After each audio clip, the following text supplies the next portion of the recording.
안녕하세요. 옛 이야기입니다. 옛 이야기의 사연을 여러분들에게 읽어드릴 DJ 유진입니다. 구독과 좋아요는 채널 운영에 큰 힘이 됩니다. 꼭 부탁드리며 저는 여러분들의 댓글도 모두 읽고 있으니 댓글도 많은 참여 부탁드립니다. 그럼 오늘의 사연 바로 시작할게요. 그날따라 이상하게도 꿈자리가 뒤숭숭했습니다. 머리카락이 하염없이 빠져나가고 멀쩡했던 치아가 옥수수 알이 쏟아지듯 빠져나가는 이상한 꿈이었죠. 안 그래도 아침잠이 줄어들어 새벽마다 잠에서 깨는 것이 익숙해져 있었지만 그날만큼은 좀처럼 꺼림칙한 기분을 피할 수가 없었어요.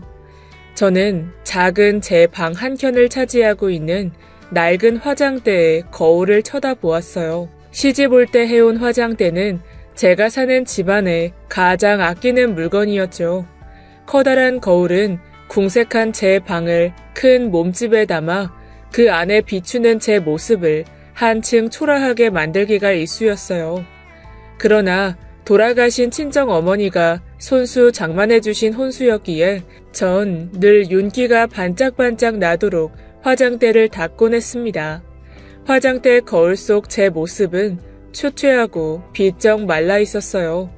2년 전 간암 초기 진단을 받고 수술을 한 뒤 완치 판정을 받았었지만 후유증을 예방하기 위해서는 끊임없는 관리를 해야 했어요.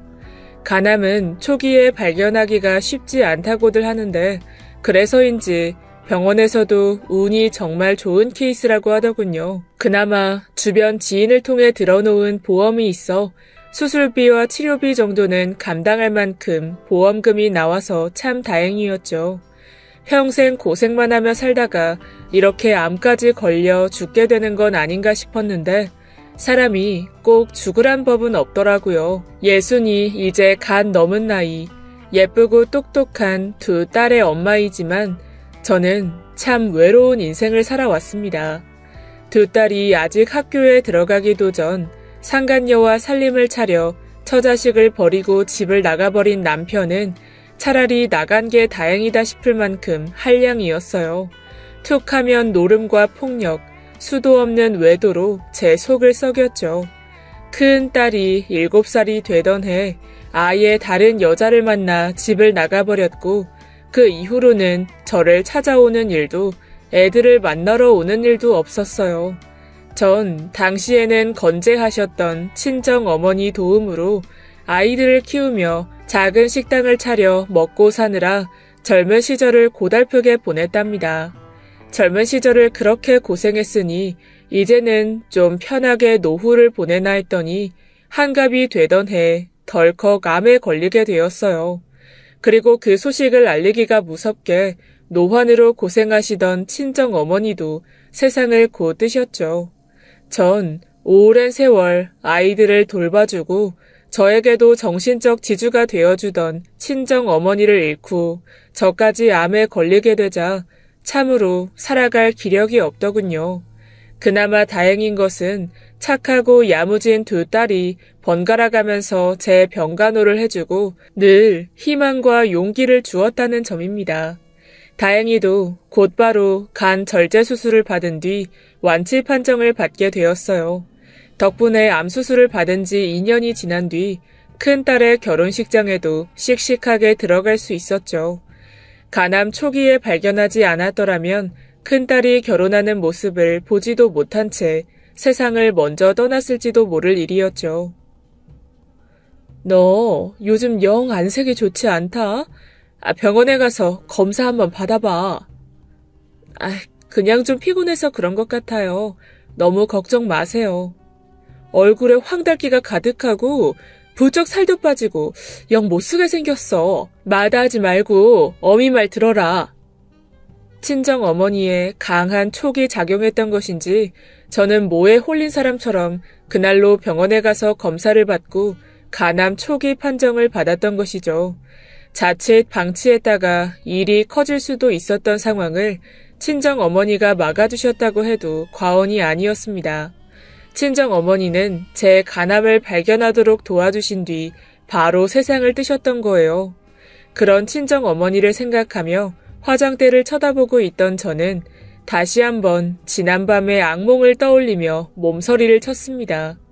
꿈이니 해몽이니 하는 것들을 믿지 않는 성격인데다 불길한 예감이라는 것도 그냥 기분 탓이려니 생각하는 저였지만 그날은 좀 달랐어요. 떨쳐내려고 해도 온몸에 소름이 쭉 끼치는 것이 영 마음이 놓이지가 않았습니다. 별일 아니겠지. 별일 아닐 거야. 전 주문을 외우듯 중얼거리며 화장대 위에 놓인 액자를 애틋한 눈길로 바라보았습니다. 두 딸이 어린 시절 저와 함께 찍은 가족사진이었죠. 버젓이 아빠가 있음에도 불구하고 아빠 없이 자라야만 했던 안쓰러운 내 딸들. 저는 아이들의 어린 시절 사진을 볼 때마다 저도 모르게 눈시울이 붉어지고는 했어요. 아빠 없이 외할머니 손에 자라면서 엄마가 식당을 한다는 이유만으로 주변 사람들에게 동정 아니면 무시를 당하며 자라야 했으니까요. 엄마 식당에서 밥만 파는 게 아니라 술도 파니까 엄마는 술집 여자예요? 초등학교 3학년이나 됐을까요? 그 어린 것이 밤늦게 일을 마치고 온 저를 올려다보며 묻는 것이었어요. 아침부터 밤 늦은 시간까지 순대국밥이니 수육이니 그런 음식들을 팔면서 소주도 같이 팔았던 탓에 시장 안에서는 저에 대한 시선이 곱지 않았던 것이 사실이었죠. 기가 막힐 노릇이었지만 저는 마음속에서 일어나는 분노를 꾹 눌러 참으며 대답했어요. 그럴 리가 있니?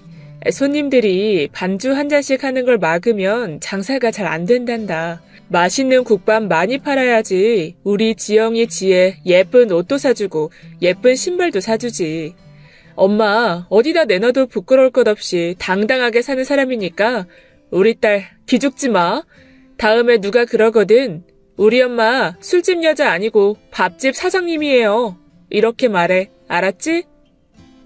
금방이라도 울 듯 눈물이 그렁그렁하던 큰딸 지영이가 배시시 웃으며 저를 바라보던 모습이 아직도 눈에 선합니다. 그 시절에 찍은 사진이어서 그런지 저는 아이들과 찍은 그 사진을 볼 때마다 가슴 한켠이 먹먹해지고는 했어요. 시장에서 국밥 장사를 하다 보니 들락거리는 손님들에게 싫은 소리, 모욕적인 말을 들을 때도 많았고 덜어는 추근대는 손님도 없지 않았죠. 저라도 왜 좋은 마음 생기는 사람 하나 없었겠습니까? 그런 마음이 불쑥 올라올 때마저 저는 두 딸을 생각해 마음을 다잡곤 했어요.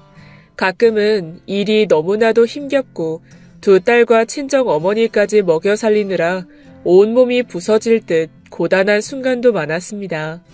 그럴 때 가끔은 모든 걸 내팽개치고 달아나고 싶었던 적도 있었어요. 그래도 콩나물 시루처럼 쑥쑥 자라는 두 아이를 생각하면 내 마음 하나 내가 돌려먹고 정신 차리자 하면 견딜 수 있었죠. 그렇게 두 딸아이는 저에게 소중한 존재였습니다. 저는 간밤의 악몽을 떨쳐내기 위해 고개를 내저으며 자리를 털고 일어섰습니다. 그날 오후 핸드폰 벨소리가 요란하게 울려댔을 때 저는 엄습해오는 묘한 불길함을 애써 꾹 참으며 전화를 받았죠. 큰딸 지영이었습니다. 엄마, 저예요. 딸의 목소리는 차분하고 침착했지만 어딘가 불안하게 들렸어요. 내가 불안해서 딸 목소리도 불안하게 들리는 거겠지 생각하며 쓸데없는 짐작을 거두려는 순간이었어요. 딸이 전화에 대고 울음을 터뜨리더군요. 지영아, 무슨 일이니? 왜 울어? 무슨 일 있어? 딸은 한동안 아무 말 없이 울기만 했습니다. 전 답답해서 미칠 것만 같았어요. 무슨 일인지 말을 해야 엄마가 알지. 엄마 숨 넘어가는 꼴 볼 거야? 무슨 일인지 어서 말해. 딸은 겨우 울음을 진정시킨 뒤 말했어요. 엄마, 저 간경화래요. 신혼여행 갔다 온 뒤로도 계속 몸이 안 좋았는데 하도 이상해서 병원에 검사 받으러 갔더니 큰딸은 다시 울음을 터뜨리더군요. 전 올 것이 왔다는 생각에 눈앞이 캄캄해졌습니다. 병원에서 간경화 선고를 받았다는 딸의 목소리는 태풍에 휘둘리는 들꽃처럼 가냘펐어요. 전 그 길로 큰 딸을 만나 함께 병원으로 향했습니다. 제 수술을 집도해 주었던 의사 선생님은 가족력이 의심된다며 안타까운 얼굴로 말씀하셨어요. 너무 늦게 발견한 데다가 진행 상태가 이례적으로 빨라 이식 말고는 방법이 없어요. 공여자가 없다면 가족밖에 없는데 우리 어머님은 간암 수술을 받으셨기 때문에 불가능하고요. 다른 가족이 있는지 확인을 해봐야 할 것 같습니다. 의사 선생님의 말에 딸과 저는 하늘이 무너지는 심정이었습니다. 간을 이식해줄 공여자로 가족이 가장 우선시되는 상황이지만 저는 간암을 앓았었고 둘째와 큰 딸의 남편인 맞사위까지 적합하지가 않았습니다. 장모님, 우리 지영이 어떻게 하면 좋습니까? 저라도 지영이 살릴 수 있으면 좋으련만 어떻게 이럴 수가 있을까요? 의사가 간이식 못하게 되면 3, 4개월이 한계라고 하는데 저 도저히 믿기지가 않아요, 장모님. 저 이렇게 지영이 못 보냅니다. 절대 포기 못해요. 장모님, 무슨 짓이라도 하고 싶어요. 사위는 병원 복도에서 제 손을 꽉 잡으며 울먹였어요. 전 그런 사위를 토닥였지만 누가 누구에게 위로가 될 수 있었겠어요. 더군다나 가족력이 의심된다는 의사 선생님의 말에 가장 큰 충격을 받은 사람은 저였죠. 모든 것이 제 잘못 같았어요. 우리 딸 지영이는 술은 입에도 안 대는 아이였고 평소 늘 부지런하고 규칙적인 생활을 하는 아이였거든요. 그런 딸아이가 간경화로 목숨이 위중한 상태라니 넋이 나갈 지경이었죠. 딸아이를 병원에 입원시키고 저는 주변 사람들을 쫓아다니며 간을 이식해줄 공여자를 찾고 또 찾았어요. 다들 안타까워하기는 하면서도 막상 간 이식해줄 사람을 찾고 있다는 말에는 손을 내저으며 자리를 피하더군요. 누가 선뜻 남의 딸에게 간을 이식해주겠다고 나서겠어요. 실낱 같은 희망이라도 잡기 위해 저는 제가 아는 모든 사람들에게 연락해서 도움을 요청했습니다. 저의 그런 노력에도 간을 이식해줄 사람을 찾는 건 불가능에 가까웠어요. 딸의 몸 상태는 갈수록 나빠지기 시작했습니다. 온 몸은 비쩍 말라가는데 복수가 차서 배는 부풀어 오르고 피를 토하는 등 하루가 다르게 병세가 악화되었어요. 딸의 모습을 보면서 저는 대신 죽는 것은 불가능하니 할 수 있는 모든 것을 다 해보자 라는 생각이 들었어요. 남편의 혈액형이 딸과 같다는 걸 알고 있던 저에게는 다른 선택지는 없었습니다. 전 오랫동안 연락이 닿지 않았던 남편을 찾아내기 위해 수소문을 시작했어요. 귀하거나 중요한 물건만 넣어두던 화장대 서랍에서 낡은 수첩을 찾아낼 수 있었죠. 저는 거기에 적힌 연락처와 주소를 확인하며 남편 소식을 잘 알만한 사람들을 짚어냈어요. 그렇게 저는 너무나도 오랜만에 시누이에게 연락을 한 뒤 찾아가게 되었죠. 어머, 새언니, 이게 얼마만이에요? 시누이는 저를 보자마자 이내 눈물이 그렁그렁해지더니 제 손을 붙잡고 반가워했어요. 서로 먹고 사느라 힘든 데다 어차피 팔은 안으로 굽는다고 처자식 버리고 떠나간 남편이지만 그래도 시누이에게는 하나뿐인 오빠였으니 저와는 어색해질 수밖에 없었던 거죠. 그래도 시집와서 속 썩이는 남편 때문에 힘들기는 했지만 다정하고 살갑게 굴던 시누이만은 미워하기 힘들기도 했었어요.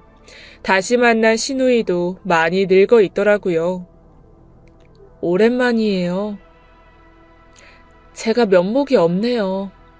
지영이 지혜는 잘 자랐죠? 얼마나 컸으려나? 아이고, 내 정신 좀 봐. 새언니, 왜 이렇게 헬쓱해졌어요? 어디 많이 아팠던 거예요? 2년 전에 간암으로 수술받고 이제 거의 다 나았어요. 세상에, 그런 일이 있었구나. 어쩌면 저한테 한번 연락이라도 하시지.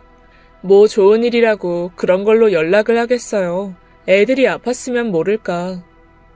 전 시누이의 살가운 인사도 받는 둥 마는 둥 하며 더는 인사치레 할 정신이 없어 바로 물었어요. 애들 아빠 살아있죠? 잘못됐다면 나한테 연락해주겠거니 하고 그냥 무소식이 희소식이려니 했어요. 오빠야 뭐 잘 모르시는구나. 오빠 여자랑 살림 차리고 언니한테 한 번도 연락 안 했던 거예요? 애들도 한 번 안 찾은 사람이 나한테 무슨 정이 남아있다고 연락을 하겠어요. 우리하고도 연락은 잘 안 해요.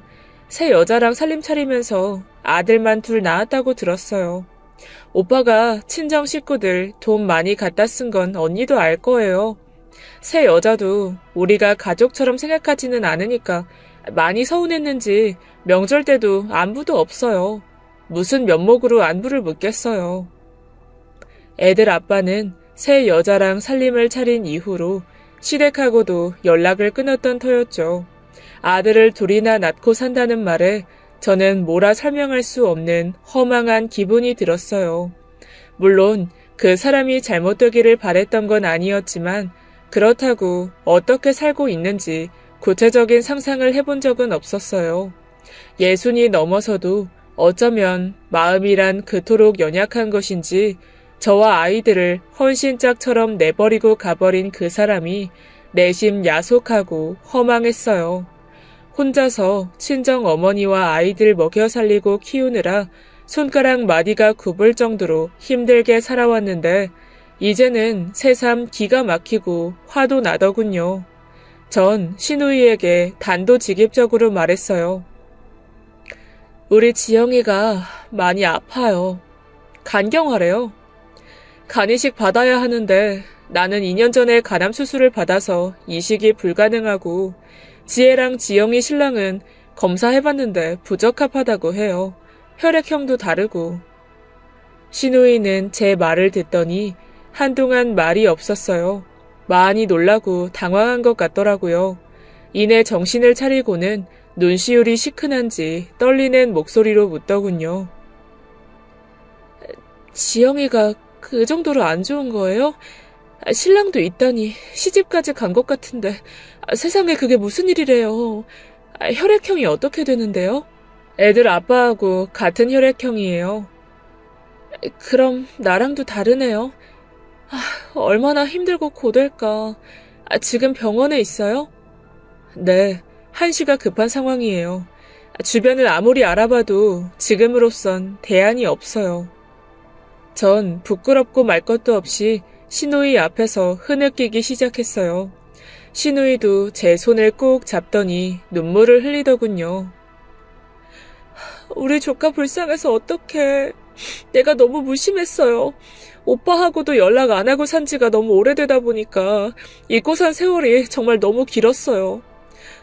언니, 가슴 아파서 어떡해요. 애들 아빠 어디 있어요? 만나야 돼요. 우리 지영이 어떻게든 살려야 돼요.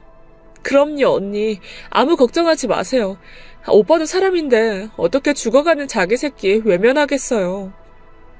전 그렇게 시누이에게 남편의 연락처와 주소를 받고 곧바로 찾아갔어요. 남편은 우리가 사는 곳에서 멀지 않은 곳에 떨어져 살고 있었어요. 참으로 제 팔자가 기가 막히더군요. 전 어디 아주 먼 곳에서 영영 찾을 수 없는 사람처럼 살고 있으려나 했는데 같은 하늘 아래 멀지 않은 땅에서 서로 평행선을 그리듯 마주칠 수 없는 인연으로 살아왔던 거예요. 남편에게 전화를 거는 제 손은 마구 떨리고 있었어요. 여보세요. 저는 남편의 30년 만에 듣는 남편의 목소리에 가슴속 깊은 곳에 응어리져 있던 감정이 뜨거운 용암처럼 솟구쳐 오르는 것을 느꼈어요. 그것은 고통이자 그리움이었고 또는 증오이자 안도였어요. 이상한 감정이 마구 뒤엉켜 올라오는 것을 느끼고 저는 최대한 냉정함을 되찾고자 애를 썼어요. 여보세요? 남편은 전화기에 대고 한 번 더 물었어요. 더는 지체할 시간이 없었죠. 나예요. 전화 너머로 잠시 정적이 흘렀어요. 30년보다 더 길게 느껴지는 순간이었죠. 그 사람도 저라는 것을 직감했는지 아무런 말도 없이 침묵을 지켰어요. 애들 아빠와 살았던 시절이 주마등처럼 스쳐 지나가더군요. 툭 하면 노름, 폭력, 외도로 젊은 시절에 저를 괴롭혔던 남편에 대한 미움으로 저는 가슴이 뻐근하도록 고통스럽게 아팠어요. 무슨 일이야? 남편은 차분한 목소리로 물었어요. 무슨 일이긴 무슨 일이겠냐고, 당신이 사람이냐고, 인간이냐고, 어떻게 우리를 버리고 이렇게 30년 가까이 연락 한 번 없이 잘 먹고 잘 살 수가 있었냐고 비명을 지르듯 소리치고 싶었어요. 그러나 전 그 마음을 억눌렀습니다. 지영이가 많이 아파요. 그게 무슨 말이야? 지영이가 왜? 지금 상황이 많이 위중해요. 일단 만나서 얘기해요. 지금 어디 있는데? 당신 사는 곳에서 그리 멀지 않은 곳이에요. 남편과 저는 만날 곳을 약속하고 전화를 끊었어요. 30년 만에 만나는 남편을 기다리며 저는 그 사람이 떠나고 난 뒤 남겨진 제 인생을 하나하나 떠올려 보았습니다. 시장통에서 국밥과 소주를 팔며 아이들 먹여 살리고 공부시켰던 세월, 누가 알아주지 않더라도 최선을 다해 떳떳하게 살고자 애썼던 순간들이 스치고 지나갔어요. 60년을 넘게 살았어도 삶이란 영 답을 알 수 없는 것이란 생각이 들더군요. 약속 장소에 남편이 나타났을 때 제 마음은 쏟아진 물처럼 마구 흩어졌어요. 60이 넘은 나이가 무색하게 남편은 혈색이 좋았죠. 제가 한 고생을 생각하니 감정은 하나로 모아지더군요. 분통이 터질 만큼 화가 치밀었습니다. 그러나 그런 마음도 새끼를 가진 어미의 심정으로 헤아리니 참 다행이다 싶었어요. 이렇게 불쑥 찾아오게 됐네요. 그동안 잘 살았어요? 갑자기 찾아온 이유가 뭔데? 지영이가 어떻게 됐다는 거야? 남편은 떨떠름한 표정을 애써 숨기려 하지도 않은 채 자초지종부터 물었습니다. 저는 아직 채 식지도 않은 커피를 당장이라도 얼굴에 뿌리고 싶은 마음을 눌렀죠. 처음 지영이의 병을 알게 된 순간보다 간이식이 가능한 공여자를 찾아 헤맬 때보다 더 울컥하고 깊은 슬픔이 몰려왔어요. 저는 더 아무렇지 않은 척 할 수가 없었습니다. 한 맺힌 세월이, 그 고통과 슬픔이 둑이 무너지듯 온몸으로 쏟아져 나오는 것을 막을 길이 없었어요. 그렇게 저는 다른 사람들이 쳐다보건 말건 흐느껴 울기 시작했습니다. 남편은 울음이 터진 저를 어떻게 말려볼 새도 없이 당황한 표정으로 어쩔 줄 몰라 하더군요. 상황이 심각하다는 생각이 들었는지 남편은 제가 울음을 그치길 기다리며 초조한 얼굴로 물을 연거푸 마셔댔습니다. 가까스로 울음을 그친 제가 남편을 향해 말했어요. 우리 지영이가 간경화래요. 내 꼴을 보면 대충 감이 오겠지만 난 2년 전에 간암으로 수술을 했어요. 지영이 간이식 꼭 받지 않으면 3개월도 못 버틴대요. 지혜랑 지영이 신랑도 혈액형이 같지 않아서 이식이 불가능해요. 내가 오죽하면 당신을 찾아왔겠어요? 제 말이 끝나기가 무섭게 남편이 놀란 얼굴로 되물었어요. 그 젊은 것이 간경화가 오다니 어떻게 된 일이야? 당신 간암 걸렸었다는 게 사실이야? 지금은 괜찮은 거고. 말투는 힐난에 가까웠지만 내용은 걱정이더군요. 그래도 양심은 있었던 건지 남편은 진심으로 어쩔 줄 몰라 하고 있었습니다. 시누이에게 들은 바로 남편은 상간녀와 살림을 차려 아들을 둘이나 낳고 잘 먹고 잘 산다고 했으니 미안할 만도 했죠. 내가 뭘 해주면 되는데 간이식만 받으면 지영이 문제 없는 거야? 남편 입에서 지영이에 대한 우려와 당장이라도 병원 침상에 가서 드러눕겠다는 듯 적극적인 걱정이 나오자 저는 실낱 같은 희망을 찾게 되었어요. 솔직히 남편이 아예 외면하면 어쩌나 두려운 마음이 더 컸기에 그래도 이제와 자신이 마땅히 해주겠다는 태도를 보니 분노의 감정도 사그라들더군요. 그래도 아빠라고 딸 걱정이 되긴 하나 보네요. 애가 죽는다는데 걱정 안 하게 생겼어. 남편은 자기 말에 스스로도 양심이 찔리는지 옹색한 표정으로 고개를 슬쩍 숙였어요. 전 남편에 대한 미움이 수그러들면서 그간 어떻게 살아왔는지 궁금한 생각도 들었어요. 어차피 함께 늙어가는 처지에 지영이 살리는 일에도 적극 나설 태세인데 더 미워해봐야 아무런 득될 게 없다 싶었어요. 30년 동안 어떻게 살았어요? 나랑 우리 지영이 지의 생각은 안 나던가요? 차분한 비난이었지만 남편은 달게 받겠다는 얼굴이었어요. 그냥 마음 맞는 사람 만나서 그렇게 떠나버린 건 미안하게 생각하고 있었어. 지금 사는 사람하고 애 둘 낳고 정신없이 살다 보니 연락해야 할 시기를 놓쳤다 싶었지. 다시 돌아갈 수도 없는 거고 나도 새 자식들 키우자면 돈이 많이 들어서 먹고 사는 게 빠듯하니 뭘 보태줄 수도 없었고. 남편은 고개를 숙인 채 중얼거리듯 자신의 인생을 고하더군요. 전 고개를 끄덕였어요. 남편이 묻더군요. 당신은 어떻게 살았어? 암까지 걸렸었다니. 많이 말랐네. 아직도 아픈 거야? 당신 떠나고 시장 통해서 국밥 장사하면서 애들 키웠어요. 친정 엄마가 살아계실 때 애들 나 대신 돌봐주셨고요. 2년 전에 간암 걸린 거 알았을 때 친정 엄마 돌아가셨고 다행히 초기에 발견하고 수술도 잘 돼서 난 이제 괜찮고요. 그렇구만. 지영이는 결혼한 거야. 지혜는?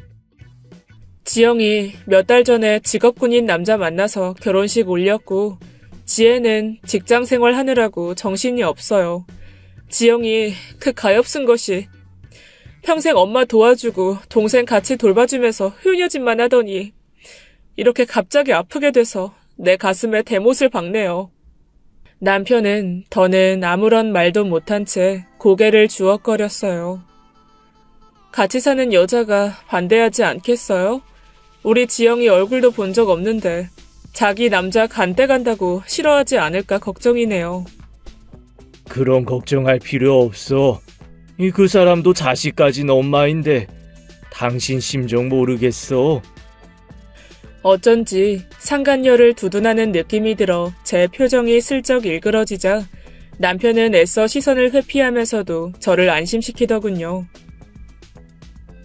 신경 쓰지 마. 내 몸인데 누가 뭐라 해도 지영이 그냥 죽게는 안 둬. 우리는 그렇게 커피가 다 식을 때까지 한 모금도 마시지 못하고 30년의 세월을 그저 마주 앉아 고개를 끄덕이는 것만으로 일축하게 되었어요. 그날 전 지영이에게 바로 달려갔어요. 지영이는 부종이 심해져서 온몸이 성한 곳이 없이 부어오르고 있었죠. 식욕 부진에 통증까지 겹쳐 몹시 고통스러워하고 있었어요. 그런 딸을 보니 더욱 눈물이 차오르더군요. 지영아, 오늘 내가 누구 만나고 왔는지 아니? 누구 만나고 왔는데요? 30년 전에 떠났던 네 아빠. 제 말에 지영이의 두 눈이 동그랗게 커졌어요. 7살 때 헤어진 이후로 죽은 거나 다름없이 살아온 세월이 얼만데 갑작스레 아빠를 만나고 왔다고 하니 당혹스러울 따름이었겠죠. 아빠가 살아 계시다고요? 그래, 건강하게 잘 살아있더라. 왜 우리한텐 연락 한 번 없다가 엄마를 찾아오신 거예요? 아니면 엄마가 찾아가신 거예요? 누가 먼저 찾았든 그게 뭐가 중요하겠니? 너 이제 간이식 받을 수 있어. 네 아빠가 얼마든지 이식해 준다고 하더라. 딸은 얼굴을 잔뜩 찌푸리며 저를 똑바로 쳐다봤어요. 두 눈에서 금방이라도 눈물이 떨어질 듯 붉어졌죠. 저한테 간이식 해달라는 부탁하려고 아빠를 찾아갔었단 말씀이세요? 그게 뭐 어때서? 싫어요. 저 그 사람 아빠로 생각 안 해요. 저한테 언제 아빠가 있었다고 그러세요? 죽었으면 죽었지. 절대 이식 안 받아요. 전 통증에 버거워하면서도 고개를 돌리고 저를 외면하며 화를 내는 딸이 안쓰러웠어요. 밉든 곱든 지금 그게 뭐가 중요해. 너 하나 살리는 일이라면 엄마 무슨 짓이든 다 할 수 있어. 너 잘못되면 엄마는 어떻게 살 것 같니? 왜 너 하나만 생각해. 도망간 아빠가 아니라 그 누구라고 해도 이 엄마는 바짓가랑이 붙들고 부탁할 거야. 엄마가 너 대신 아플 수만 있으면, 너 대신 죽을 수만 있으면 무슨 짓이든 못할 것 같니? 제발 고집 부리지 마. 너 혼자가 아니야. 엄마, 이것도 다 제 운명인가 보죠. 저 하나 때문에